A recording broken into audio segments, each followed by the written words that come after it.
Hello दोस्तों, story teller में आप सभी का स्वागत है। दोस्तों, आज मैं आप लोगों को एक ऐसी मूवी की स्टोरी एक्सप्लेन करूंगा जिसमें कि एक लड़का जिसे कि पुलिस के द्वारा हाउस अरेस्ट किया जाता है, तो घर में रहते हुए उस लड़के को अपने पड़ोस में रहने वाले एक आदमी के ऊपर साइको किलर होने का शक होता है। जो क्या सच है या फिर ये सिर्फ उसका वहम है, इसी के अराउंड इस मूवी की स्टोरी मूव करती है। इसका नाम है डिस्टर्बिया, जो कि 2007 में रिलीज हुआ था और इस मूवी को IMDb पर 6.8 रेटिंग मिला है। तो दोस्तों, मूवी की एक्सप्लेनेशन शुरू करने से पहले अगर आप चैनल पे नए हो तो स्टोरी टेलर को सब्सक्राइब करके बेल आइकन को दबा दो ऐसे ही मूवीज की एक्सप्लेनेशन देखने के लिए। So let's start the explanation.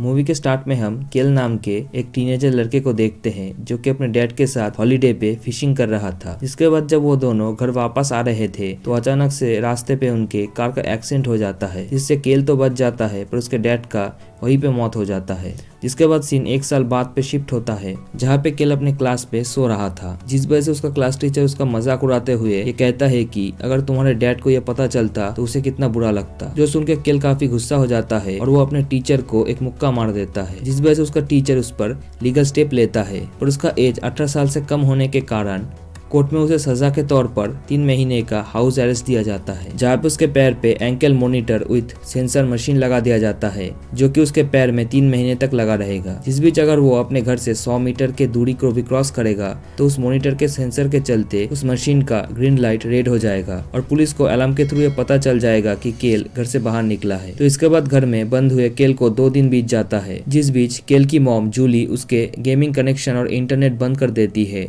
क्योंकि केल सारा दिन घर में बैठ के गेम खेलता था, जो अब ना होने के कारण घर में बैठे हुए केल काफी बोर हो जाता है, जिस वजह से वो एंटरटेनमेंट के लिए अपने रूम से आसपास रहने वाले पड़ोसियों पर नजर रखने लगता है, खास करके उसके पड़ोस में रहने वाले रॉबर्ट नाम के एक आदमी पर, जो कि अपने घर में अकेला रहता था और उसका बिहेवियर काफी सस्पिशियस था। तो ऐसे ही घर बैठे लोगों को फॉलो करते हुए केल को एक दिन उनके पड़ोस में एक फैमिली आते हुए दिखता है, जिसमें उसे एक लड़की भी नजर आता है, जो देख के केल घर से बाहर निकलने वाला था अपने पड़ोसियों से मिलने के लिए। पर तभी उसके पड़ोस में रहने वाले 2 बच्चे केल के साथ मजाक करते हैं, जिस कारण से उन बच्चों को पकड़ने के लिए केल अपने घर से बाहर काफी दूर आ जाता है, जिस वजह से उसके पैर में लगा हुआ सेंसर लाइट रेड हो जाता है, जो देख के केल भाग के अपने घर के पास आ जाता है, जिससे कि उसका सेंसर लाइट फिर से ग्रीन तो हो जाता है, पर सेंसर लाइट रेड होने के वजह से जो अलार्म बजा, इस वजह से वहाँ पे पुलिस आ जाता है, जो कि केल को घर के बाहर काइंड ऑफ अरेस्ट कर लेते हैं, जिस वजह से नए पड़ोसियों के सामने केल का इज्जत का कचरा हो जाता है, खास करके उस लड़की के सामने, जिससे कि पहली बार देख के केल फिदा हो जाता है।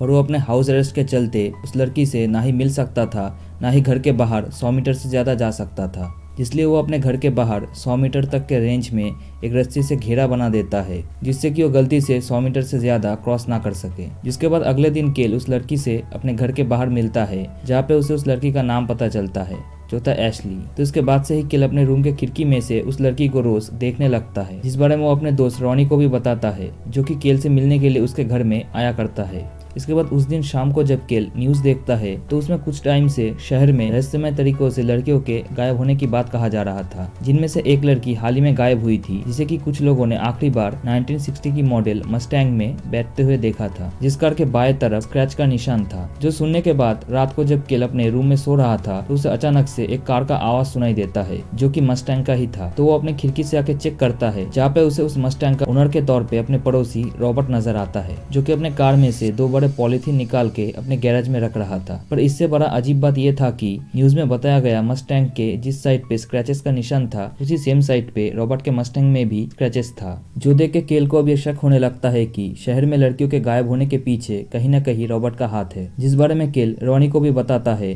तो वो दोनों मिलके रॉबर्ट के ऊपर नजर रखने लगते हैं, जो करते हुए उन दोनों का नजर अचानक से एशली पर चला जाता है, जो कि उस टाइम पे स्विमिंग पूल में नहा रही थी, जिसे कि देखते वक्त उन दोनों को ऐसा लगता है कि एशली शायद उन दोनों को खिड़की से झांकते हुए देख लिया है, जिसलिए वो दोनों छुपने लगते हैं। पर तभी उनके घर में एशली आ जाती है, जो देख के वो दोनों काफी घबरा जाते हैं और वो एशली को रॉबर्ट के बारे में बता देते हैं कि वो दोनों क्यों उस पर नजर रख रहे हैं। जो सुन के एशली भी उनका साथ देने के लिए मान जाती है और वो सब मिल के रॉबर्ट के घर की तरफ एक कैमरा फिट करके उसके मूवमेंट को को रिकॉर्ड करने लगते हैं। जो करते हुए रात हो जाती है, इसलिए एशली घर चली जाती है और केल अकेला रॉबर्ट की तरफ नजर रखने लगता है। जो करते हुए जब कुछ टाइम बीत जाता है तो रॉबर्ट अपने घर में एक लड़की को लाता है, जो पहले तो ठीक होती है, पर कुछ ही देर में वो लड़की घर के इधर उधर भागने लगती है, जैसे कि उसे कोई मारना चाहता है और वो खुद को बचाने की कोशिश कर रही है। जो चीज केल खिड़की में से कैमरा में देख रहा था, जो देखते हुए हड़बड़ी में केल से कैमरा का फ्लैश जल जाता है, जिससे रॉबर्ट का ध्यान केल के ऊपर चला जाता है। जो देख के केल छुप जाता है और इन सब घटना के बारे में वो रॉनी को फोन करके बताने लगता है। जो करते वक्त केल देखता है कि रॉबर्ट के घर में आई लड़की सही सलामत वहां से जा रही है। इसके बाद अगले दिन जब केल अपने घर में होता है तो वहां पे अचानक से रॉबर्ट आ जाता है, जिसे कि देख के वो काफी डर जाता है। पर तभी वहाँ पे उसकी मॉम आ जाती है, जो कहती है कि रॉबर्ट उन्हें सुपरमार्केट से घर में ड्रॉप करने के लिए आया है, क्योंकि उनकी कार अचानक से खराब हो गई थी। जिन सब बातों के बीच में केल नोटिस करता है कि रॉबर्ट उसकी मॉम के सामने खुद को काफी डिसेंट दिखा के उनके साथ दोस्ती बनाने की कोशिश कर रहा है, जैसे कि अब वो उसकी मॉम को ही अपना अगला टारगेट बनाना चाहता है। इसके बाद रॉबर्ट इनडायरेक्टली केल को यह धमकी देता है कि वो उसे फॉलो करना बंद कर दे, जो कहने के बाद रॉबर्ट वहां से चला जाता है। जिस बात से केल के सामने एक बात क्लियर हो जाता है कि शहर में जितनी भी लड़कियां गायब हो रही है, इन सब के पीछे रॉबर्ट का ही हाथ है। तो वो इस बारे में एशली को बताती है, पर एशली इस बात पे ज्यादा ध्यान ना देके केल को कहती है कि उसके घर में आज पार्टी है, इसलिए उसे काफी अरेंजमेंट करना है। जो बात कह के एशली वहां से चली जाती है। इसके बाद रात को जब एशली के घर में पार्टी चल रहा था तो केल अपने रूम में से एशली को देख रहा था, पर पार्टी में एशली के करीब लड़कों को आते हुए देख के केल को काफी जेलस फील होता है और वो अपने घर में लाउडली म्यूजिक बजा के एशली के पार्टी में प्रॉब्लम क्रिएट करता है, जिस वजह से पार्टी खत्म होने के बाद एशली केल से बात करने के लिए उसके घर में आती है कि वो ये सब क्यों कर रहा है, जिसपे कि केल अपने प्यार का इजहार करते हुए बताता है कि जब उसने पहली बार एशली को देखा था उसी दिन से वो उसे चाहने लगा है, जिस वजह से वो एशली को अपने घर के खिड़की में से देखा करता था। केल के इन बातों को सुन के एशली इंप्रेस हो जाती है और वो केल को किस करने लगती है। जो करते वक्त उन दोनों को बाहर से कुछ आवाज आता है, जो चेक करने पर वो देखते हैं कि रॉबर्ट अपने स्टोर रूम में किसी को काट के एक प्लास्टिक बैग में रैप करके अपने गैराज में रख रहा है। तो केल उस प्लास्टिक बैग के अंदर क्या है ये चेक करने का ठान लेता है, जिस वजह से अगले दिन जब रॉबर्ट शॉपिंग के लिए जाता है तो एशली उसे फॉलो करते हुए उसके मूवमेंट के बारे में केल को बता रही थी। तो इधर केल रॉनी को रॉबर्ट के घर के बाहर खड़े हुए उसके कार को चेक करने के लिए भेजता है, जिसे चेक करते वक्त रॉनी को रॉबर्ट के गैराज के डोर का पासवर्ड मिल जाता है। और इधर एशली जब रॉबर्ट को फॉलो करते हुए पार्किंग लॉट में आती है तो रॉबर्ट जबरदस्ती उसके कार में बैठ जाता है और उसे धमकी देता है कि उसके जिंदगी में दखल देना वो बंद कर दे, वरना उनके लिए अच्छा नहीं होगा। जो बात सुन के एक तरीके से एशली डर जाती है और वो केल को इस बारे में बता के ये सब कुछ यहाँ पे खत्म करने के लिए कहती है, पर केल रुकने वालों में से नहीं था, जिसलिए वो अपने वीडियो कैमरा को मॉनिटर के साथ कनेक्ट करता है। तभी वहाँ पे रॉनी आ जाता है, जो कहता है कि सुबह जब वो रॉबर्ट के कार को चेक कर रहा था तो गलती से उसका फोन कार में ही छूट गया है। तो केल रॉनी को उस कैमरा के साथ रॉबर्ट के घर में भेजता है, जहाँ रॉनी जाके सबसे पहले रॉबर्ट के कार में अपना फोन ढूंढता है, जो चीज केल उस वीडियो कैमरा के जरिए अपने मॉनिटर में देख रहा था। इसके बाद जब रॉनी उस प्लास्टिक बैग को चेक करने जाता है तभी वहाँ पे रॉबर्ट आने लगता है, जिस वजह से रॉनी वहाँ से भाग के रॉबर्ट के घर के अंदर चला जाता है, जहाँ पे भागादौड़ी में कैमरा बंद पड़ जाता है और केल के पास रॉनी की तरफ से कोई भी रिस्पॉन्स नहीं आता। इसलिए केल एक बेसबॉल बैट लेके रॉबर्ट के घर के पास पहुंच जाता है अपने दोस्त को बचाने के लिए, और अपने घर से 100 मीटर क्रॉस करने की वजह से वहाँ पे पुलिस आके केल को पकड़ लेते हैं। तो केल पुलिस को बताता है कि रॉबर्ट के गैराज के अंदर एक प्लास्टिक बैग में लड़की का लाश है, जिसे कि वो चेक करे। तो पुलिस रॉबर्ट से बात करके उस प्लास्टिक के बैग को गैराज से बाहर निकालते हैं, जिसे कि चेक करने पर उन्हें उसमें एक हिरन की लाश मिलता है, जिसपे कि रॉबर्ट कहता है कि कुछ दिन पहले ये हिरन उसके कार से टकरा के मारा गया था, इसलिए वो इस हिरन को प्लास्टिक में रैप करके रख दिया है इसे डस्टबिन में फेंकने के लिए। तो सुनने के बाद पुलिस केल को लेके उसके घर में आ जाते हैं और सारे सिचुएशन को केल के मॉम को बताते हुए वो उन्हें वार्निंग देते हैं कि इन सब के लिए रॉबर्ट केल के खिलाफ हैरेसमेंट का केस कर सकता है,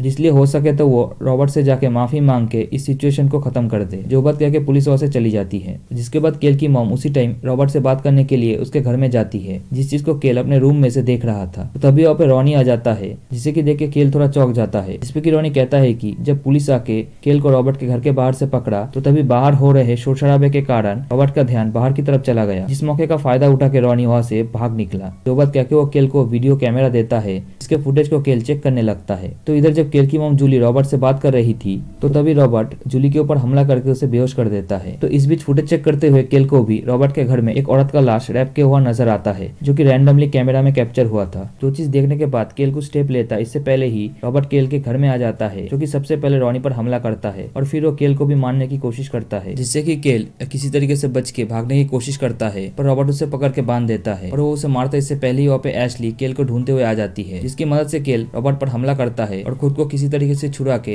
एशली को लेकर घर से बाहर निकल जाता है। जिसके बाद वो एशली को पुलिस को जाके सब कुछ बताने के लिए कहता है और वो खुद एक हथियार लेके रॉबर्ट के घर में जाता है अपनी मॉम को ढूंढने के लिए। जिसे कि ढूंढते हुए केल घर के बेसमेंट में पहुंच जाता है, जहाँ पे उसे काफी लड़कियों के सामान दिखता है जिनका शिकार रॉबर्ट ने किया था। तो इधर एक पुलिस ऑफिसर रॉबर्ट के घर में आ जाता है, जो कि केल के पैर में लगा हुआ सेंसर का अलार्म बजने के लिए उसे पकड़ने आया था, जो कि पूरे सिचुएशन को समझ पाता इससे पहले ही रॉबर्ट उसे भी मार देता है। तो इधर बेसमेंट में अपने मॉम को ढूंढते वक्त केल एक गड्ढे में गिर जाता है जिसमें कि पानी भरा हुआ था, जिसमें काफी सारे लड़कियों की लाशें थी जिन्हें कि रॉबर्ट ने वहाँ पे रखा था उनके शरीर के मांस गलने के लिए। इस गड्ढे के अंदर से केल किसी तरीके से बाहर आता है तो उसे एक जगह पे जूली बंधा हुआ मिलता है, जिसे कि वो छुड़ा ही रहा था। तो तभी वहाँ पे रॉबर्ट आ जाता है जो कि केल पर हमला कर देता है, पर वो केल को मारता इससे पहले ही जूली पीछे से उस पर हमला कर देती है, जिसका फायदा उठा के केल अपने पास रहे हथियार से रॉबर्ट को मार के उसी गड्ढे में गिरा देता है, जिसी के साथ रॉबर्ट का चैप्टर यहाँ पे क्लोज हो जाता है। इसके बाद आखिर में हम केल को एशली के साथ टाइम स्पेंड करते हुए देखते हैं, जहाँ पे रॉनी भी मौजूद होता है, जो दिखाते हुए मूवी यहाँ पे खत्म हो जाता है। तो दोस्तों मूवी की स्टोरी काफी सिंपल थी, जहाँ पे रॉबर्ट एक सीरियल किलर था जो कि लड़कियों को अपना शिकार बनाता था, पर जब उसके इस काम का पता उसके पड़ोस में रहने वाला लड़का केल को चलता है तो रॉबर्ट केल और उसकी मॉम को मारने की कोशिश करता है, पर आखिर में वही केल के हाथों मारा जाता है, जो चीज दिखाते हुए मूवी यहाँ पे खत्म हो जाता है। तो दोस्तों ये था 2007 में रिलीज हुआ डिस्टर्बिया मूवी की फुल स्टोरी एक्सप्लेनेशन। अगर आपको वीडियो पसंद आया है तो वीडियो को लाइक, कॉमेंट और शेयर कीजिए, और अगर अभी तक आपने स्टोरी टेलर को सब्सक्राइब नहीं किया है तो सब्सक्राइब करके बेल नोटिफिकेशन को ऑल पे सेट कर दीजिए आने वाले वीडियोस की नोटिफिकेशन पाने के लिए। तो मैं मिलूंगा आप लोगों से नेक्स्ट वीडियो में, तब तक के लिए बाय।